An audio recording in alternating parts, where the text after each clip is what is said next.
Welcome to the Cigar Rebel community, where indulgence meets authenticity. This is more than a podcast. It's a gathering place for those who savor life's luxuries with unapologetic passion. Here we celebrate the fine art of living through rich flavors, bold spirits, exquisite cigars, and unforgettable experiences.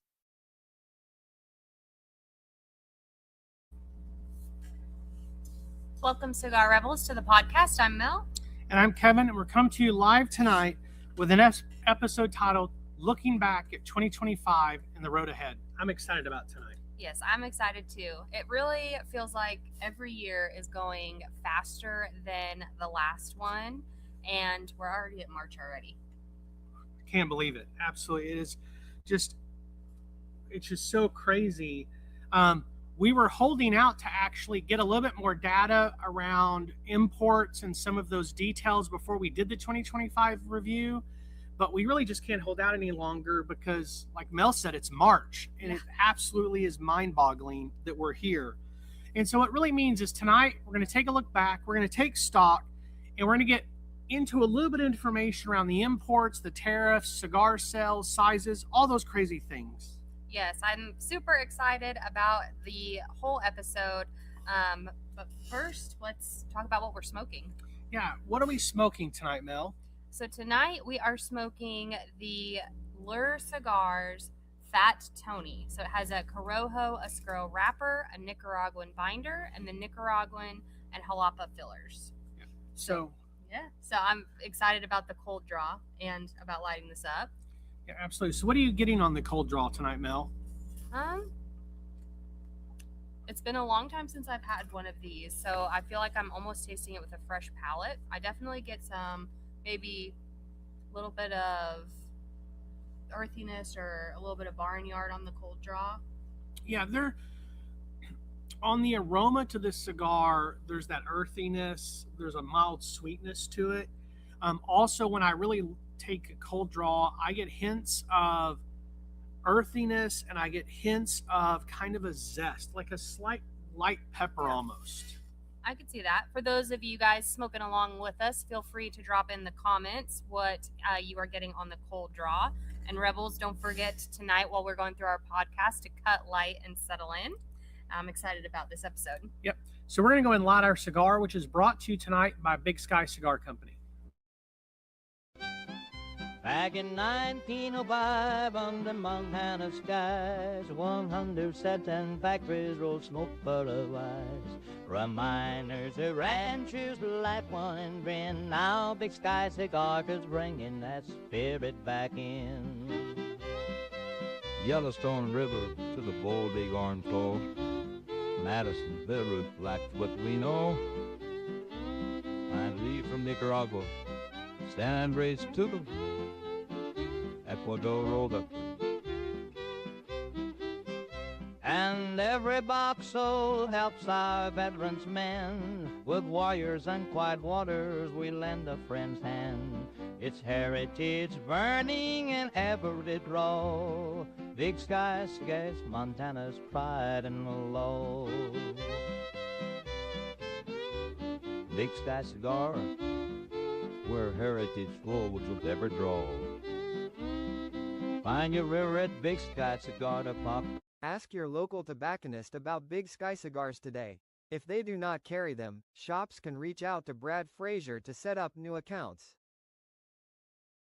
As always, thank you to our sponsors. So now that we have this cigar lit and we've taken maybe one or two draws on it, Kevin, how are you feeling about it? Yeah, no. So this is an excellent cigar. That Corojo Oscuro wrapper brings out a nice spice. There's a lot of flavor intensity to this.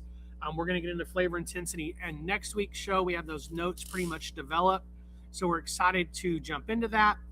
But on this one, that Corojo just is rich, a little bit of almost a savoriness followed by a sweet finish. Mm-hmm. And we were talking a little bit. So the draw when I lit this was very, very, it's very airy. Like there is no resistance at all on my cigar anyway to when I'm drawing on it. I don't know if yours is the same. It's very, very airy. I do believe it is one of the things that makes this cigar feel stronger than it is because you're getting so much airflow. it's easy for it to feel a little stronger from that airflow than it really is. It does allow for your palate to be completely filled with smoke, which is both a positive and could be overwhelming for some cigar smokers. Yeah, I could see that completely. If Awesome. you guys are watching along tonight, we'd love for you to drop in the comments what you're smoking, maybe what you're pairing your cigar with. We'd love just to know what that's out there. If for some reason you're not watching live and you're watching on the replay, we want to interact with you as well. Go ahead and drop #ReplayFam and let us know what you're smoking, and we will follow back up with a comment. And so John mentioned love that. I'm not sure exactly what that was a reference to, but hey, Leslie, good to see you tonight. John, thanks for jumping on. We love having you.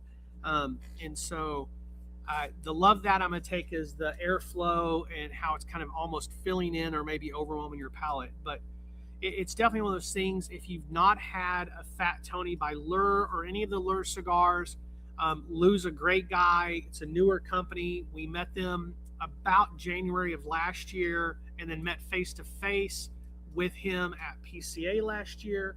And then back in June, one of our episodes was Meet Lou from Lure Cigars. So you can go back and catch that podcast if you haven't. But Mel, let's jump right into the topic today. Yeah. So starting off, we're going to talk cigar imports, and then we're going to dive into sales.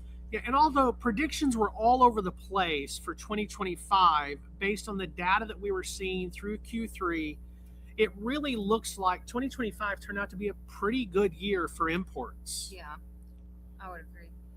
And so, as we look at that, premium handmade cigars remained resilient through Q3 of 2025. And really, the CAA reported that we saw about a 4.6 year-over-year growth. So that's not a huge growth, but it's absolutely a growth.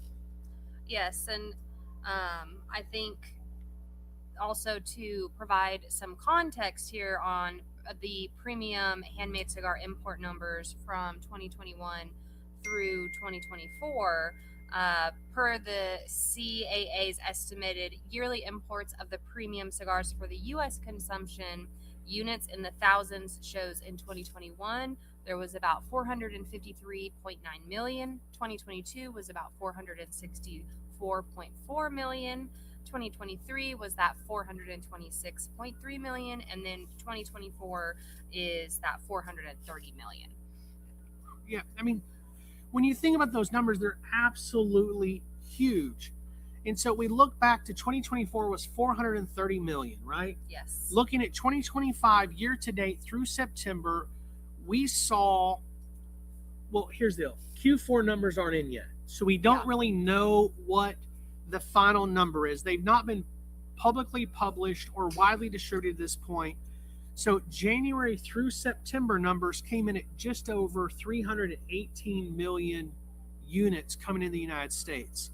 Now, according to the CAA mass market adjustment method, they're estimating that this growth will continue to that 4.6% that I mentioned a few moments ago.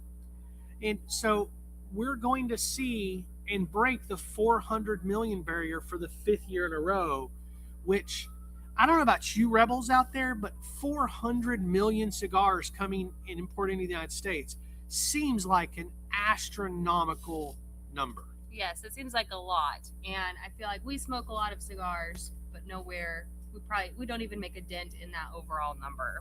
Yeah, so. Absolutely. Rich says he smoked Aromacraft Neanderthal on his ride home Sunday. And boy, was it strong. I love that cigar. It's one of my favorites. And so, Richard, you had asked a few months back or weeks back about a flavor versus strength. That's next week's show. And one of the really great things about that show is that we are going to talk specifically about that cigar. It could be a song. And how people interpret or misinterpret it. And so, hope to see you next week. Had to put it down and avoid getting droozy. It is a strong cigar for me as well.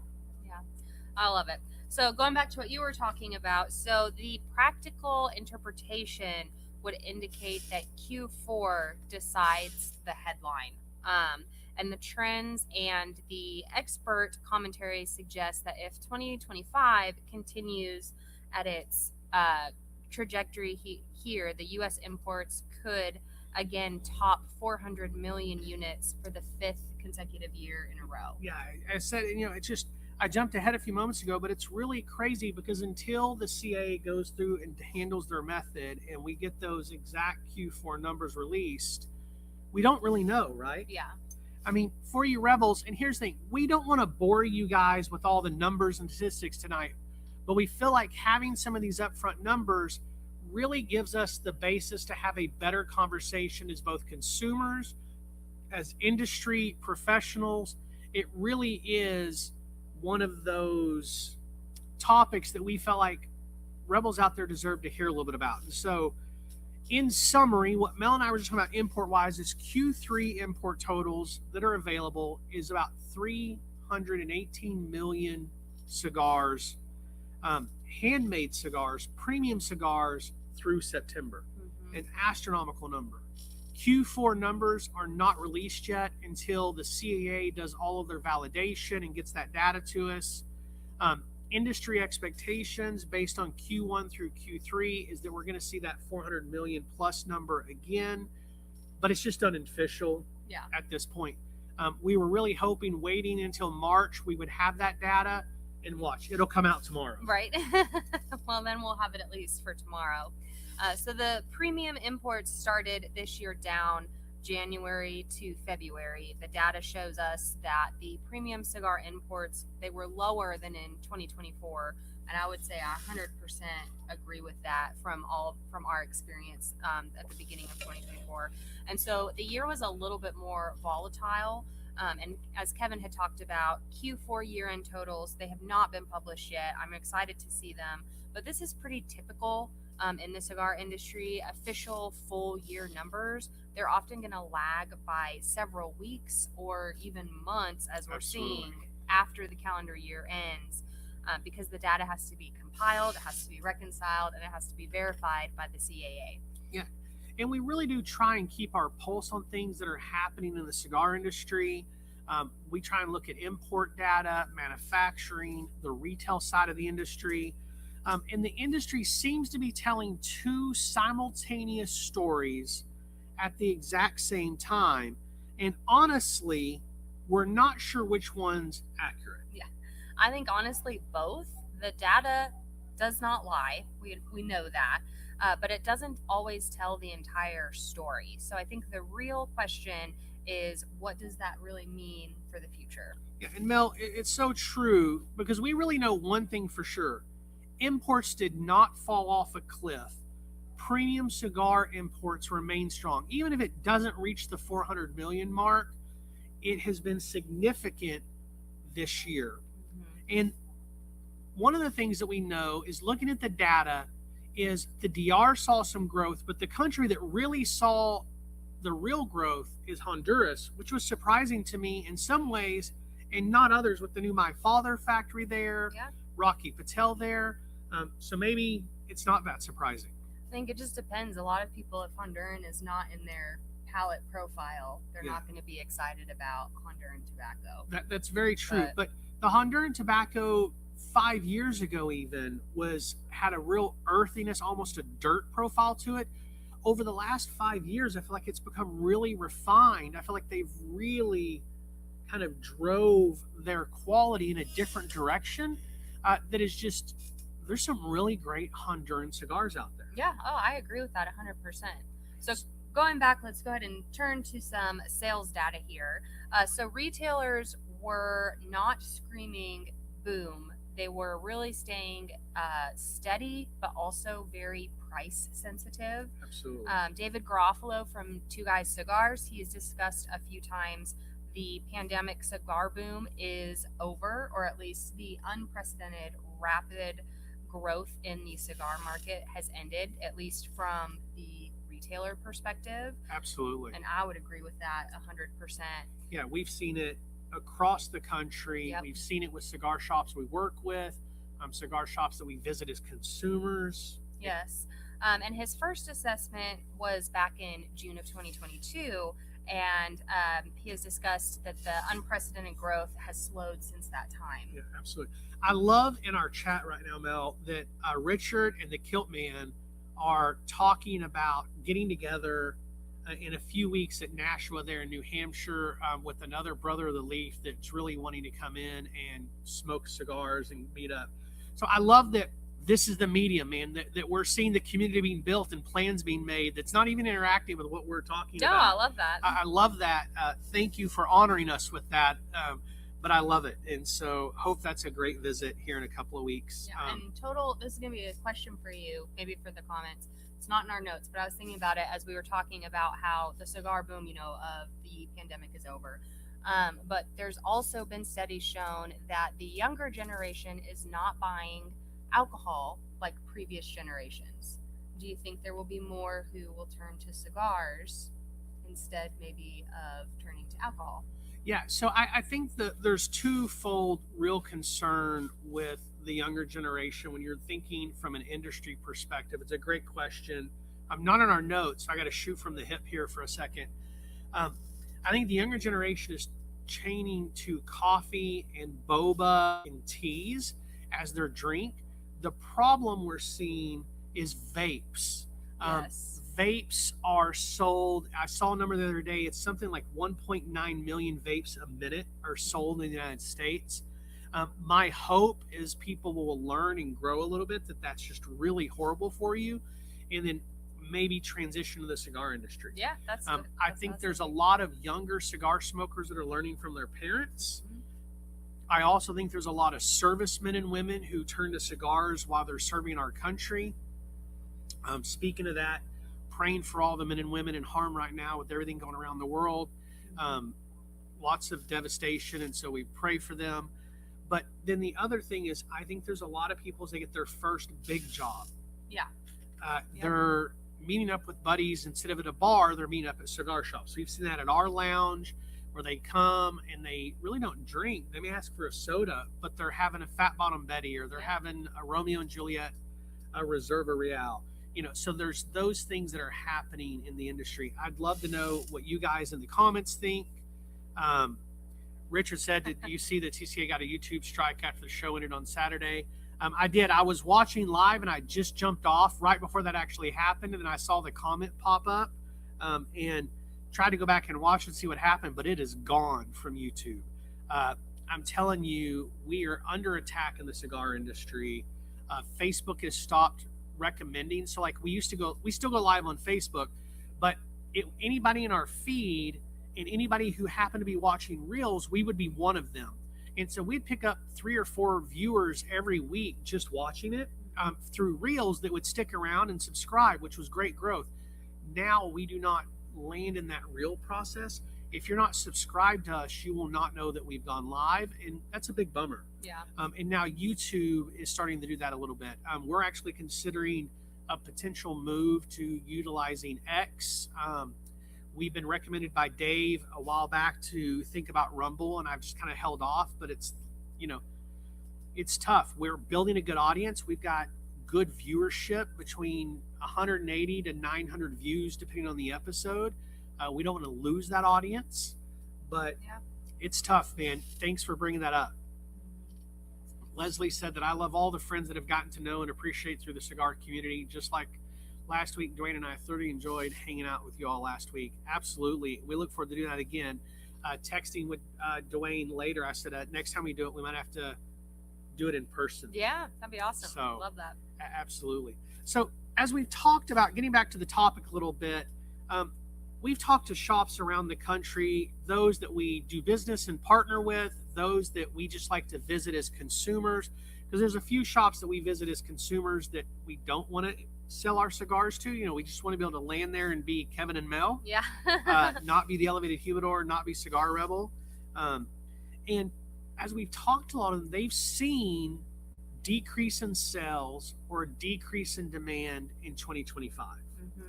And a few have indicated that they really have struggled to hit their 2024 or their 2023 numbers. And so that's what I mean by the tale of two stories. Imports are steady or growing, but shops have seen steady or shrinking. And that's the two stories. Yeah. Yeah. And I think you can have both. I mean, as we're seeing. And because of that, we turn to a handful of industry surveys that are out there, Cigar Insider, Cigar Aficionado, a handful of others, to really get a larger data pool for the conversation tonight. And in the latest Cigar Insider retail survey, tobacconists from around the country answered a handful of questions comparing 2025 to previous years. And so that's really a little bit of what we want to talk about. Yeah, so the post-pandemic boom, has cooled, but premium cigars have stayed healthy. Like you were saying, they are reporting that growth in 2024, just not the huge boom and the frenzy that was that 2021 to 2022 range. And one blogger had stated that sales in 2025, they're still growing, but they're growing differently. And consumer behavior is looking more intentional. There's going to be fewer impulse splurges. There's going to be more value per smoke thinking, which we have seen a lot even just so far this year. Absolutely. From a manufacturer standpoint, and because that is what the consumer is asking for. Absolutely. And there's a stronger reliance on trusted retailers and lounges, and that's just all according to one cigar blogger that this is their whole world, really. Yeah, and we absolutely agree with them. Leslie said she just cut the lure. She could hold out as long. Great barn, got some barnyard, Yep. But also get some bittersweet chocolate. That chocolate note's probably there on the cold draw. I'd mentioned a little bit of the sweetness, I think, but absolutely, the cigar's treating us really well so far. Mm-hmm. Back to what you were just saying, Mel, about the value and the consumer. We're really seeing that consistent across our experience and consistent across all the different mediums that we kind of track and keep up with. Hey, Alex, good to see you. And really, the big picture is 2025 really wasn't a boom year, but cigar retailers as a whole said sales are still up compared to 2024 in those surveys, which I found very surprising because we're talking to a lot of shops that are saying they're struggling to keep up with.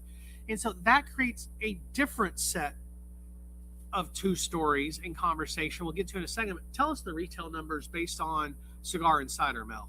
So about 46.2% of shops reported sales increased, but only about 23% saw declines. So that's not back to boom levels like we were talking about earlier, but it's solid, especially given the inflation, the price hikes, and also the changing consumer habits. Yeah, and a lot of retailers noticed a shift. A lot of consumers became way more price conscious. Some began to buy bigger volumes of value cigars where they were really trying to get not just value cigars as in more of the bundle pack, but when they were buying single sticks or boxes, they were looking for stuff that was bigger cigars that provided a better value. Basically, getting more smoke for their money. Yeah, 100%. So I ran across one comment while researching for tonight's episode that is really interesting, and it was in an article by Cigar Aficionado, and it said, if you want to understand what Americans actually buy, the Toro basically lapped the field. So, and I think that really makes sense. When the prices rise, like you're saying, people look for cigars that deliver a longer smoke, a longer smoking experience with Absolutely. also that same value in there. And Toros especially are in that larger size. Yeah, and one of the things with that, Mel, as I was reading and researching for tonight, is that 2025 was really the year that cigars stopped being a pandemic hobby for some and went back to being a deliberate hobby. And I'm not sure I'm excited about that. I love the boom years. In my opinion, though, it really relates well to the numbers that we read, that 66% of tobacconists said that things stayed flat or they saw growth. But really that same 66% in a different question said, even though they saw growth, they really felt like the cigar industry leveled off. Yeah. It went from a growth to almost a plateau. And I find that very interesting based on everything we're looking at. Yeah. And I think, really based on the numbers that we shared a couple of minutes ago, it would mean about 31% of shops surveyed had indicated that sales actually remained flat. Yeah, and Here's my concern with the sales data. Okay, cigar shop sales revenue is flat at 31% according to the data, or up 46%. Okay, however, I believe the number of units are actually down, and that's where we're looking at the interesting side of two stories. Sales are up, but units are down. Yeah, and I would agree with that. I think people aren't just buying anything, they are really buying with intention. The price of cigars has gone up in 2025 between the annual price increases, but also the tariffs and import costs rising. And that relates directly to the increased revenue for the shops, even if the quantity of cigars sold remains steady or they have a small decline. Yeah, and that's not a bad thing. It also gives some false hope or sense of steadiness, right? It tells us that inflation and some of the different government shutdowns, other regulatory burdens really impacted consumers that began to shift their buying habits. And it just goes back to the concern that we actually didn't move more cigars. It's just cigars were higher because of tariffs and things. And if you don't know and how that works, and that maybe in the notes later, if we do, I apologize, I'll skip it. But when a manufacturer has increased landed costs, meaning what it costs them to get it in their distributor here in the United States, if that's gone up, let's say 20 cents, and then their pricing maybe only go up 10 cents to the, so maybe to the wholesaler or to the retail shop, it might have only gone up 30 cents. But now the way that they're pricing, you might actually see a 50, 60 cent increase. Yep. Well, that's driving the cost of the cigar up. So they're generating more revenue. Their net may be steady or have a small increase, but they really still, if they sold 10,000 cigars last year, they still only sold 10,000 cigars. But 10,000 cigars at 50 cents is a lot of money. Yeah. And I think also shops are adapting. They're offering lounges and events and experiences, so people will come in for more than just the quick buy. And it's not just transactional. They're going to be creating moments with the cigar that you're going to be purchasing. Yeah, so, absolutely. And that's something, honestly, we care. We talk about it a lot on Cigar Rebel, and also for our brand and also for our lounge as well. So we want to provide experiences and moments and provide an elevated experience and a great time that enhances the cigar and also your memories with that cigar. Yeah, absolutely. In summary, what Mel's telling us is that 2025 looked like a normalized premium cigar market, right? Still strong, more sensitive to price than previously, but we did see price increases. We saw consumer frequency kind of level out a little bit, and the value per stick being the driver. Yes, and so in my opinion, the industry is still shifting, but like it has done for decades, it will settle and continue to thrive. Yeah, absolutely. So, let's go to a couple of comments. Leslie said, Kilman, you'll love it. I told Dwayne tonight when I opened our Rebel pack that I really like the variety of sticks in the pack. Kevin and Mel introduced to manufacturers we haven't tried yet. Dwayne said, cool. Roper said, got to have that moment and tell that story. Absolutely. And I think it's just one of those things that as we look at the cigar industry, it really is interesting what's happening from a sales and an import and just some different regulation we'll get into here in a minute. Yeah. But moving on, Mel, what's next? So now I kind of want to focus on the brands that have ruled 2025. And so this is going to be what people really wanted according to the numbers that are being published out there that we have access to today. Yeah, and so here's our asterisks, okay? This is our follow along with us, right? So our quotes. Our research took us to 4 different sources. Conversations with shops in 5 different states, conversations with several manufacturers, and our sales data from the companies we own, the Elevated Humidor and Story Cigars and Lounge. So this is a Cigar Rebel perspective. Please don't take this as gospel. The data that's here is real, and you can go look it up, but we have a lot of opinion about what does it mean. Yes. So let's talk about those brands. Yes. So really, one of the questions tonight is, what are the consumers purchasing? So what brands? Absolutely. And so here are the headlines. There's going to be Fuente Opus X, once again, was one of the hottest brands. Not necessarily the number one seller by volume, but the brand consumers most wanted. And it makes sense in volume because it can be hard to get your hands on. Absolutely. And Opus X has this mystique, this mystery about it. It's luxury, it's scarcity, it's heritage, and people still really gravitate toward it.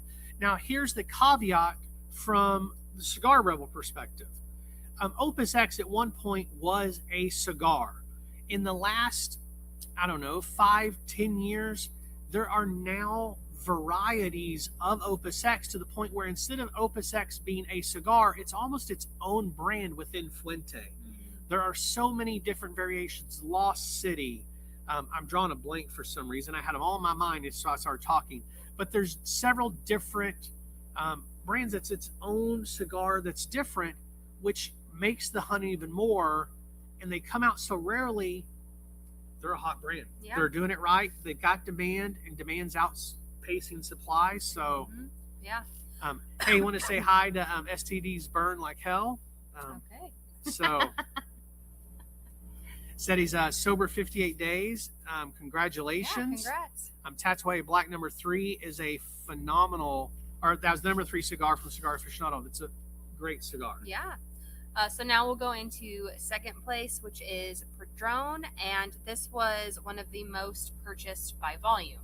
And that makes sense. Padron has a huge lineup that appeals to everyday smokers and aficionados, from luxury up to ultra premium.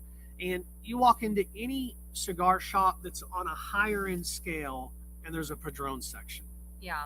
I mean, that's very true. So according to Cigar Aficionado, here's the top 10 requested cigar brands according to their survey. So number 1 is the Fuente Opus X. Number 2 is Padron.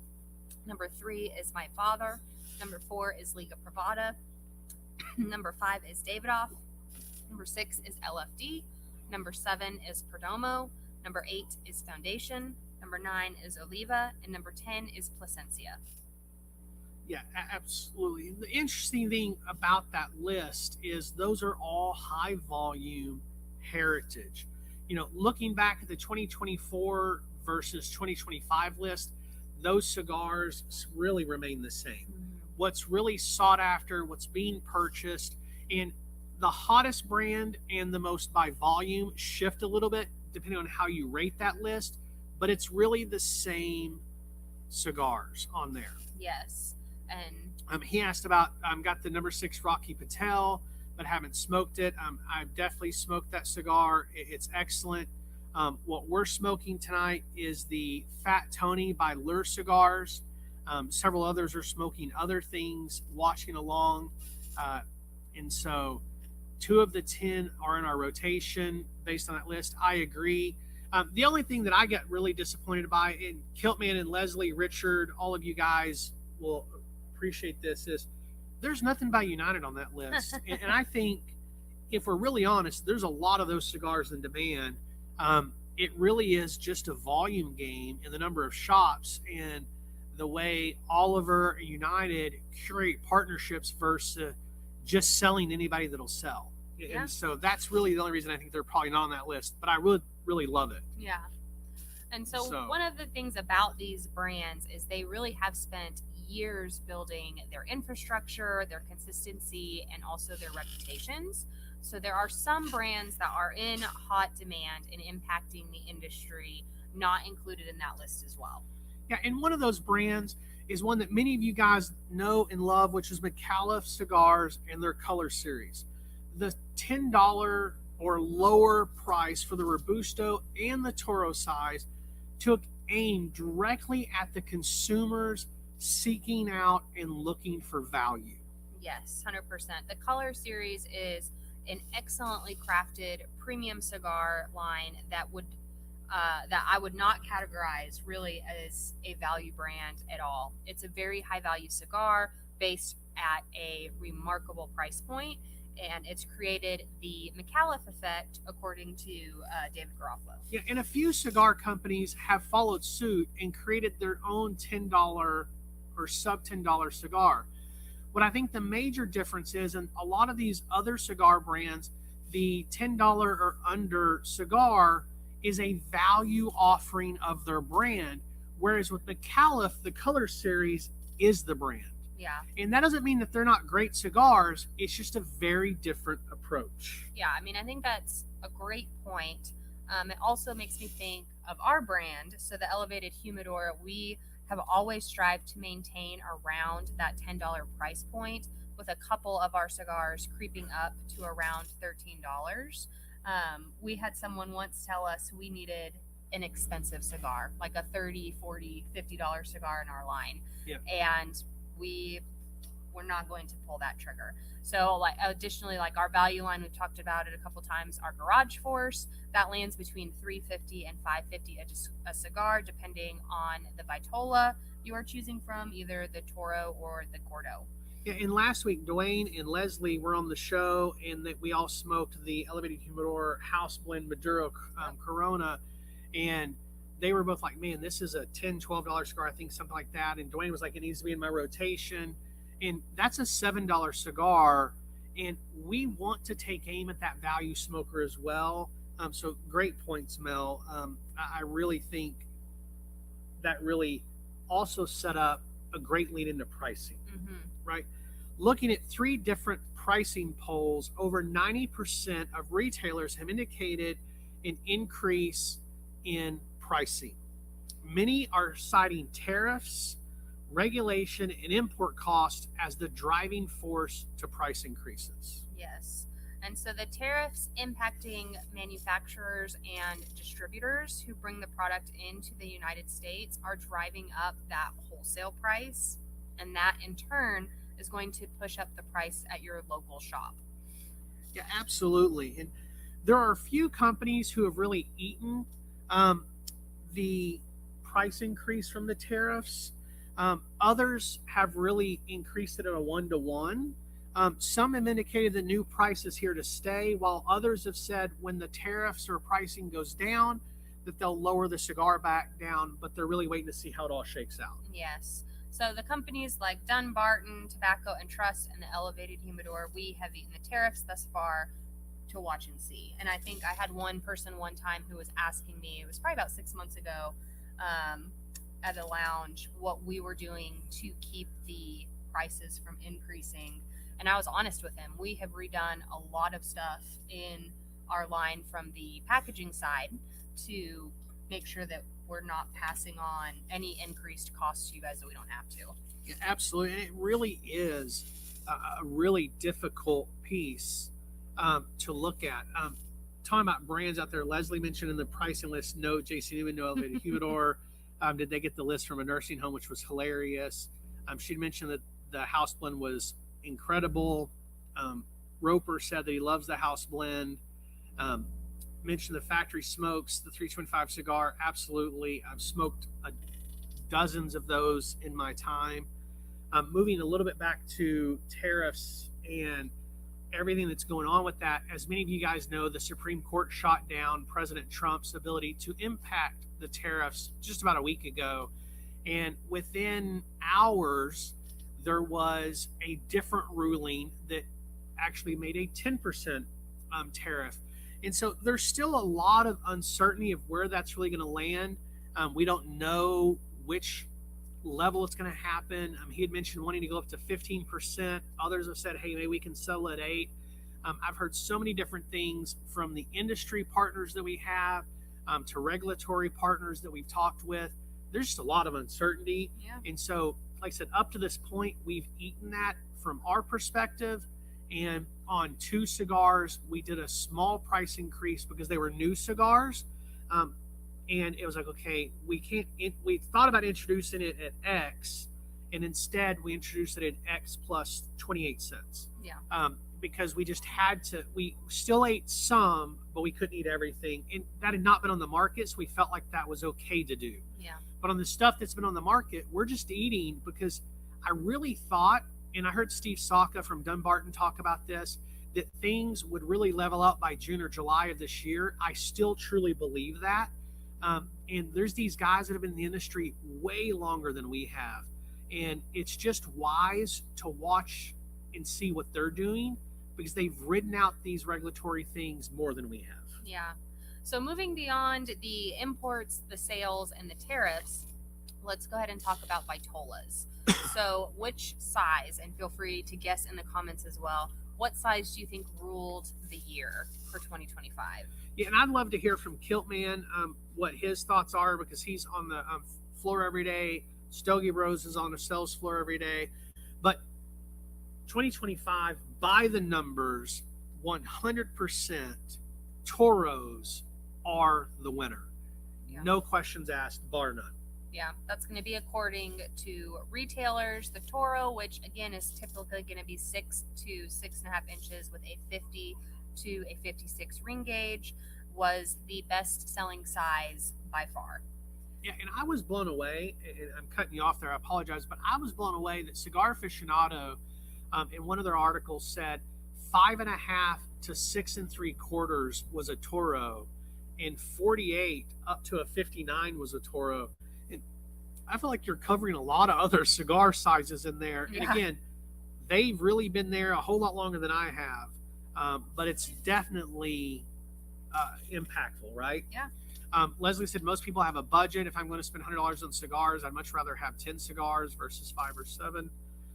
There's also so many premium quality cigars at the $10 to $12 range.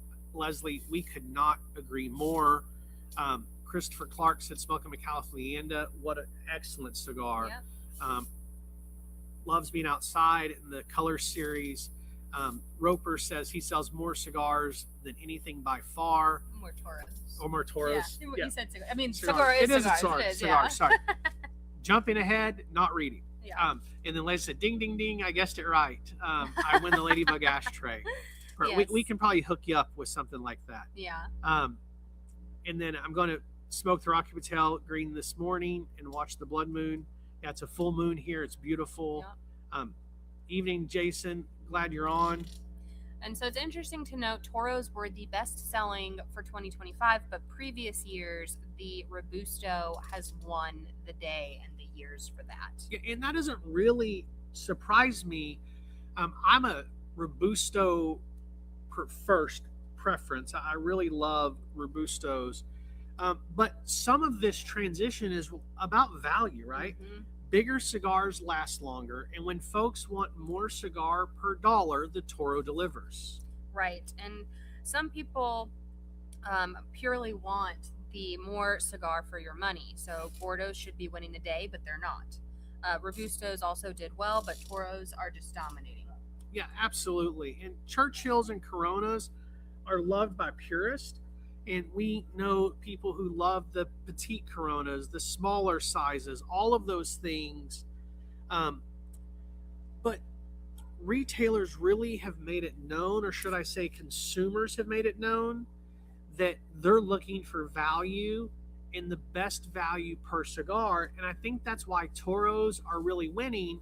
And then Gordos are up there as well, but not everybody likes that size of ring gauge. I know Kiltman loves a Gordo. Like, that is his size. He loves them. But it really is a preference, right? Alex is saying Toro's the number one for him, then Robusto, then Corona Gorda. Roper says, yes, ma'am. I agree. It's just so interesting when we talk about value and what that means. Yeah. And to be clear that the price and value are not always the same thing here. We've talked about that a lot. There are some value brands that come in at a lower price per cigar. That's not what we're referring to tonight. Consumers right now, they want the best value for their dollar, and they believe the best value comes in that Toro size. Yeah, and that makes 100% sense to me. It matches what we hear around lounges, what we hear at events. People want value, and they want their dollar to go further. And as Leslie said earlier about budget, if I'm going to spend $100, I want to get a longer smoke experience instead of a shorter one. Yes, I agree. Right? Yep. So on that thought, we do have more to come. I did want to, before we go to the break, we have a couple of new people here. They did ask, do we sell cigars or do we just talk about them? So if you are new here, welcome. We are glad to see you. So Kevin and I, we do the Cigar Rebel podcast. We also own our cigar brand, the Elevated Humidor. And yes, we manufacture and we Yep, absolutely. We have our brand and we have our podcast. Yeah, and as far as selling cigars, we don't sell any cigars on our website. We do not. We do have a Cigar Rebel pack that you can grab. I'll throw that graphic up there. The Cigar Rebel pack is available if you go to elevatedhumidor.com and then go to the Cigar Rebel page. It is the only cigars we sell on there. All of our brand cigars at Elevated Humidor are sold through our partner shops, which we have around the country. 2 that sell online is Two Guys Cigars. You can go out there tonight and find a lot of our cigars. We would love for you to support us and them. They ship to you. It's awesome. There's some level that becomes free shipping, and so it's a great opportunity. You can also go to undergroundcigars.com, and they sell a few of our cigars. Yes. But those are an easy way to get Elevated Humidor cigars into your humidor and begin to experience them. So, Mel, that was a great catch. But let's go to break. We'll be right back. We fell in love with cigars not because of the flavors or smoking experience or perceived status, but because it allows barriers to fall between other humans and build deeper connections. For that reason, we've been super intentional to curate a space where people can find community and enjoyment with others, and cigars just happen to be the way we're doing it. For that reason, we are thrilled to be the one and only cigar retail store and lounge in downtown Lufkin. A good story is one of the most powerful tools used to connect with another human. Sharing stories fades out differences and highlights similarities found in the details or with the storyteller. Over the years, we have seen some of the best stories told over cigars, and thus, new friendships are made, passions shared, encouragement given, and so much more. The impact storytelling has on the human connection is why we've decided to name our store and lounge Stories. Because behind every good cigar and conversation is an even better story.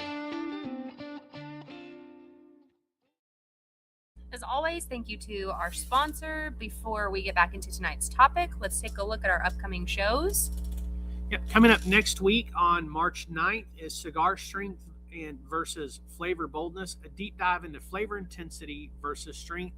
And we're going to be smoking the San Latino Habano by AJ Fernandez. Yes, you guys have been asking for this episode, so I'm super excited. On March 16th, we will be doing Developing Your Palate #1, and that is going to be how to taste a cigar without sounding fake, which I think is a great follow-up to March 9th. On that one, we are going to be smoking the Left Hand High Maca Maca. Great cigar. I'm excited to smoke it with you guys. March 23rd is an industry discussion, a discussion on lounges, reviews, and more. We're going to be smoking the Sumatra Royale by the Elevated Humidor. And then March 30th, we are doing Consumer Discussions, which is a discussion on lounges, reviews, and more. And we will be smoking the Pumpkin by the Elevated Humidor. Yeah, and so the difference between those 2 episodes, guys, is we're going to have someone from the industry on, and then the very next week, we're going to have a consumer on, just like we did last week with Leslie and Dwayne. We're going to have another couple on. We're really excited. They're excited.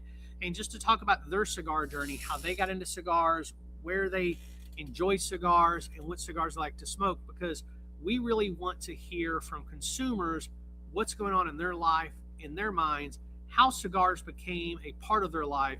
And man, I enjoyed last week. It was awesome. If you did not see last week's episode, please go out and watch it and drop us a comment, because Leslie and Dwayne killed it. Yeah, you guys did awesome.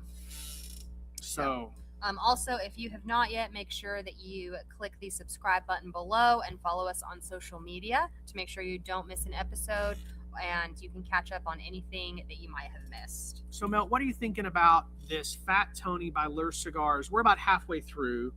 I'm just getting to the halfway mark. So what are you thinking? Yeah, so I'm enjoying it. It kind of built an intensity for me about, I would say, 5 to 10 minutes in. And I'm very particular about the Corojo in cigars. And so, I mean, I'm enjoying this. There's a little bit of those citrusy notes that you were saying earlier on. Yeah, almost that zest. Yeah, I can feel that on the tip of my tongue. It's lingering. So, and I pick up a little bit of cinnamon on the finish or the retrohale. It could be an allspice, but I love cinnamon, so that kind of sticks out to me. And Leslie mentioned it earlier on the cold draw, which I've not gotten on the smoke at all until the last few minutes. And there's this nuanced chocolate note, right? Not dark chocolate, but almost like if you've had a Mexican chocolate. Yeah.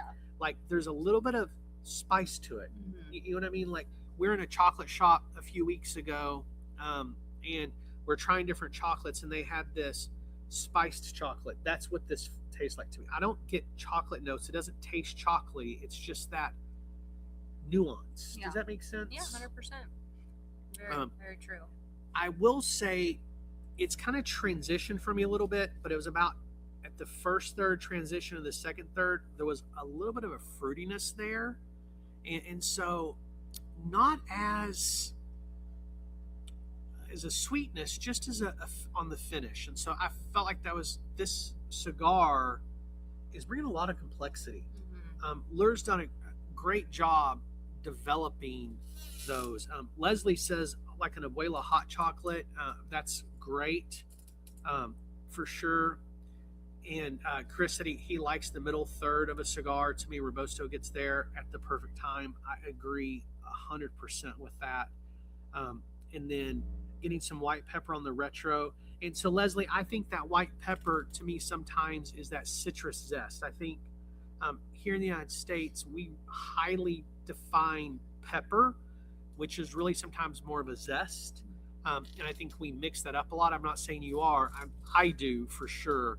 And so when I say zest, it could very easily be that white pepper. Yeah, 100%. So thanks for responding. Everybody else responding to it.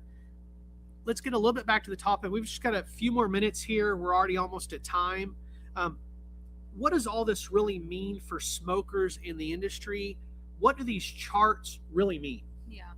And I think so, first and foremost, that the market is not collapsing. It's just adjusting. 2020 to 2022, those were the booming years. And now what we're seeing is the normalization with the strong baseline. So imports we're still very strong, even though we do not know quite yet what the Q4 numbers are. And that's really great news. Leslie asked if we'd gotten any toasted marshmallow. I got that at the beginning. One of the interesting things, I was jotting down notes as I smoked this. I actually put toasted in a question mark. I wasn't sure what the toasted was. Toasted marshmallow, probably, again, your comment is influencing my thought. I just got toasted, but I didn't really know what that was. Maybe that fruitiness I mentioned was more of that toasted marshmallow. There's that sweetness. There's a tackiness to it, if you want to call that, on the smoke. Yeah. And so, but really what you just said, Mel, is great news for the industry. Yeah, 100%. So second is going to be bigger formats, and heritage brands thrive when people are selective. So they want more value and experience. So the McAuliffe effect, as we mentioned earlier, that is impacting major brands around the globe, as many of them are racing to get that sub $10 cigar. Yeah, and for many of those brands, it will not be the core line, but a value offering in addition to the brand. My number one concern is how many of these cigar brands are racing to the bottom. True. I definitely think that could be a concern. And then third is going to be, even with price increases, the premium cigar industry continues to thrive and not simply just survive. And I think that's important to mention. People are not quitting. They're just shopping smarter. And many retailers are adapting by focusing on the events like we talked about, the lounges, and the curating experiences. Absolutely. It totally seems to me that 2025 was a strong year for shops who focused in on the basics. They provided a good selection of core line in their humidor. They brought in enough of the limited editions, the anniversary cigars into the humidor that drew people in. Lounges again this year provided why the model works with more and more regulation around where you can smoke and not smoke cigars. It really created an opportunity for lounges to shine that focused in on providing that experience. Absolutely. So if you look over the industry over the past, decade or two, brands have been built in lounges and in shops. And so there are some outlets that are built purely on online sales, but tobacconists drive what is being smoked and tried for the first time. And also, I'd say tobacconists help instill a great relationship with who they're helping, which you will not get with someone who's doing with online sales. Absolutely. So a couple of comments. Leslie said, I'm really thinking about a mug of Abuela hot chocolate topped with marshmallows, zest of orange peel. That's a great description. Richard said, what do you think of Amanda announcing that McAuliffe will be coming out with the bundle cigar line? I said, Richard, I kind of lost our feed when I was watching it, so I didn't hear her talk about it. I don't know how much we can. So you're asking, I'm going to answer. Dan, Amanda, Jason, if you see it, I'm sorry. We're excited. I think they're doing a great job. I think they have something exciting coming, and very, very excited. $5 for a 660. I think they're going to knock it out of the park again. They have, like I said, their value cigar is their core line, and this bundle cigar is going to be their value cigar. And I think, again, they're going to do a fantastic job with it. I don't know that they're racing to the bottom in the same way some of these other companies are. Yes, I feel like they're doing what they can. Their quality is always great. Their cigars are always great. Yeah, absolutely. So I'm going to jump down a little bit in our notes. I heard Dan Thompson say a few weeks ago that in their study or research that when someone tries something new, it often comes from a tobacconist recommendation, it comes from friends or social media influences, or really just noise. I think Amanda mentioned that again on the Cigar Authority this last weekend. And so I really think they're doing a great job about providing a cigar that you can stock your humidor with that's going to provide an excellent experience every time you choose to light one. Yeah, 100%. So, I agree. And Mel, why don't you talk a little bit about the first time we had an opportunity to smoke with Al? So the first time we met Al by chance in a cigar lounge, because we were visiting a cigar lounge and we just really needed to get out of the heat because it was summer. He happened to be there. We had a great conversation with him, and he let us he had reds there before they were released, and he let us smoke them. And I got a huge ash on it because oftentimes if I'm not paying attention to the cigar and I'm just having a conversation, I can get a pretty long ash on almost any cigar. So we took lots of pictures of it, but we were under oath not to share anything of our experience until it was released, and we did abide by that. Yeah, absolutely. And so that night there was so much wisdom, there was great company, there was exceptional cigars. But one of the things I walked away with the most from that night was he said, provide value to the consumer. Don't be their favorite cigar. Be something they keep the humidor stocked with. Yeah. And then he said, don't waste your money on big advertising dollars. Build relationships with tobacconists. Yeah. And I just thought that was such a true, amazing thing, right? Yeah. And so turning back a little bit to the topic tonight, the past 14 or 15 months have been really interesting in the cigar industry and cigar culture. And I think those words from Al have never been truer. Yeah, I think, like we've talked about a lot, consumers we are seeing, they are being deliberate in their purchases. So they're going to buy fewer cigars, but be more focused on brands and retailers that they trust while leaning into cigars that they know they will perform when they're lit. Absolutely. And then there were some limited edition and anniversary cigars and annual releases that consumers continued to chase in 2025. However, the conversation, in my opinion, became a little healthier because the conversation was around, are they worth chasing?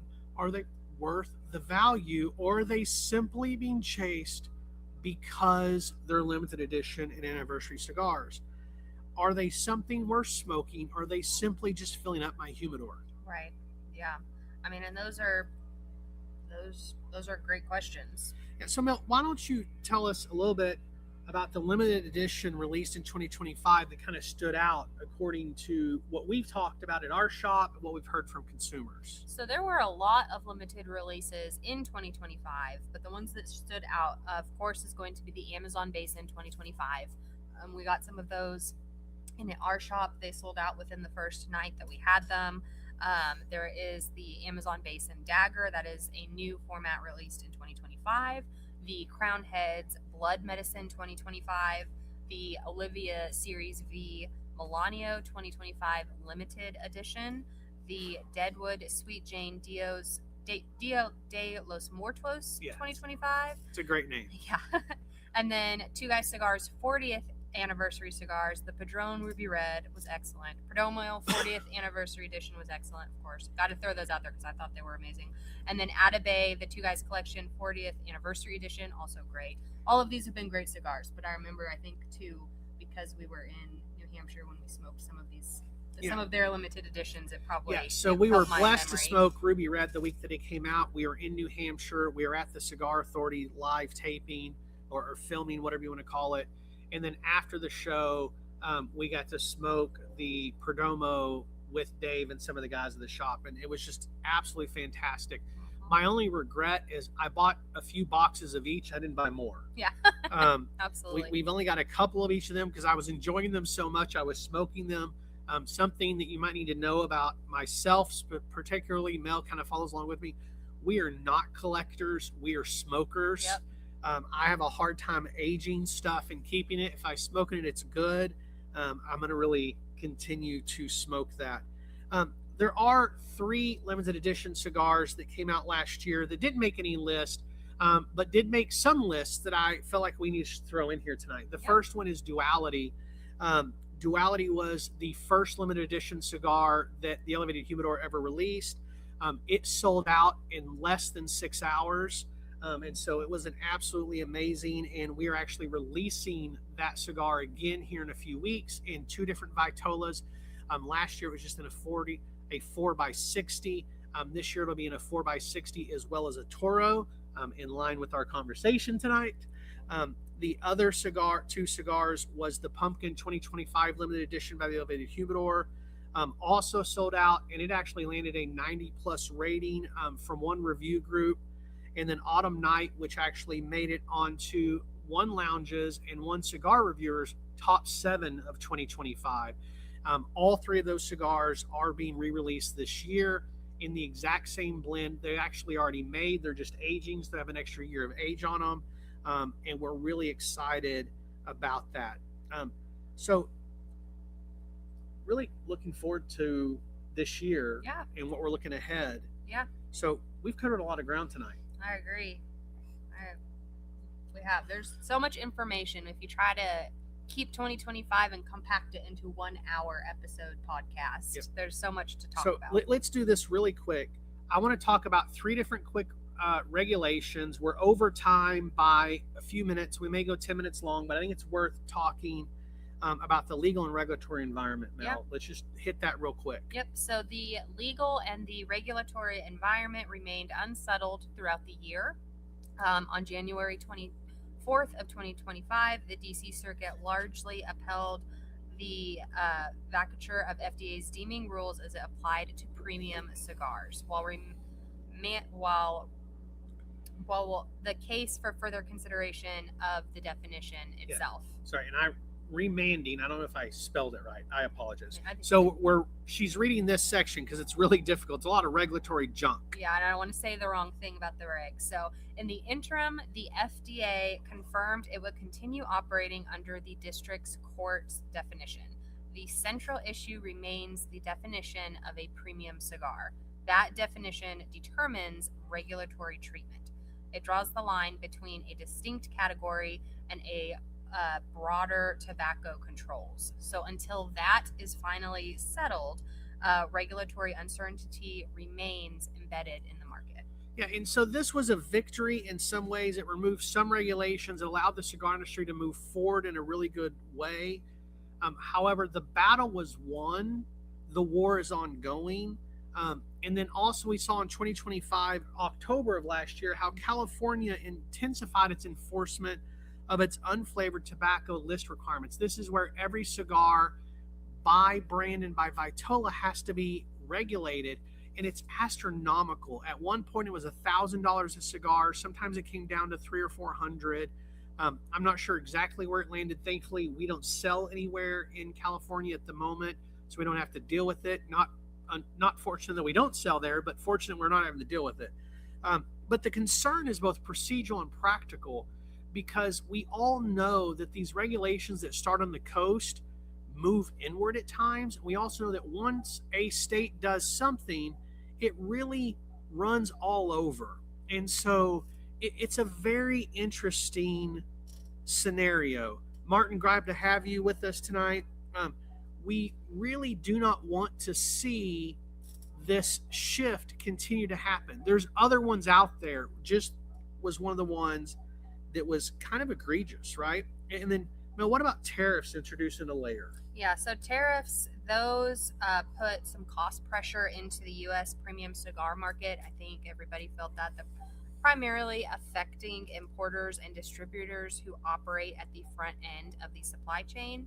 Because premium cigars are handmade products sourced largely from Nicaragua, Honduras, and the Dominican Republic, any shift in trade policy immediately influences those landed costs. Yeah, and so one of the things that have struggled is it created chaos for a little bit. Yes. We had a cigar shipment coming in from Nicaragua that for 13 weeks, we really didn't know what was going on. They were trying to figure out how to tax, how to tariff, how to deal with customs, all of these different things. And so our cigars sat there for 13 weeks. And the only positive is it stayed at our distributor, our exporter / importer's humidor instead of in some warehouse. Mm-hmm. But there was a lot of uncertainty as to what was happening, what was going to go on. And all these shifts, everybody in the industry has struggled with. And as those costs increased, it increased the cost for consumers. Yep. It increased the cost for distributors. And so it really is one of those things that the only certain thing we know is that all of these regulations, imports, tariffs, all these struggles will have a price impact on cigars at the manufacturing level, which unfortunately results to a higher price point at the cash register at the local shop for all of you rebels. Yes, and we've talked about, regulations, tariffs, all of those things. Kevin and I have talked about, and I know lots of cigar manufacturers are the same way. Because cigars are highly regulated, you have to follow all of the rules. And we are happy to do it once we know what those, following them as they come to us. But that's why sometimes product can take longer to get, or maybe you're going to see those price increases. Yeah, so let me say this. We have to follow the rules. We're not happy to follow them, but we gladly do. Yes. So, Rebels, so much happened in 2025, and we didn't even cover it all. However, we're really out of time. We actually had a whole nother couple of pages of notes around what's the road ahead, what does 2026 look like. We're going to have to jump into that and really talk about that we'll do that next week during the flavor, intensity, and strength. We'll carve out 10 minutes and maybe hit those highlights for you guys, because we really do think we want to cover some of those predictions. They may make us look foolish in a year from now, but there's just simply not time to address that tonight. So, Mel, before we go, what's your final thought on Fat Tony? Yeah, I've got just a little bit left. I'll smoke it, the rest of it off air. It's a solid cigar. I mean, the flavor notes are good. The intensity is good. I'd say it's probably a medium to a medium plus. It's got a pretty robust flavor profile. Yeah, so absolutely. And the Corojo, which isn't always my favorite, definitely is one of those things that is very good when blended well. Yeah. So if you're watching or listening tonight, please drop us a comment. Follow us on social media, Facebook, Instagram at Cigar Rebels. Don't forget to click that subscribe button. Also on YouTube, you can click notify me. It'll let you know a few days ahead of time and a few hours before we go live that the show's going live. We love to have you join us. We love the conversations. As Leslie said to Martin and STD and Jason, who jumped on tonight, we'd love to see you guys next Monday. You can also go back and check out all of the past shows for us. We love when people drop hashtag replay fam and let us know they've been watching. But that's our show for tonight. Next week, we're back with flavor intensity versus strength. Yep. So as far as tonight goes, thank you guys. As always, let us know if there's any topics you would like us to cover on a future episode. And until next week, go ahead. Remember to keep your cigars lit, your ash long, and your palate curious. Good night, Rebels. Thanks for joining us.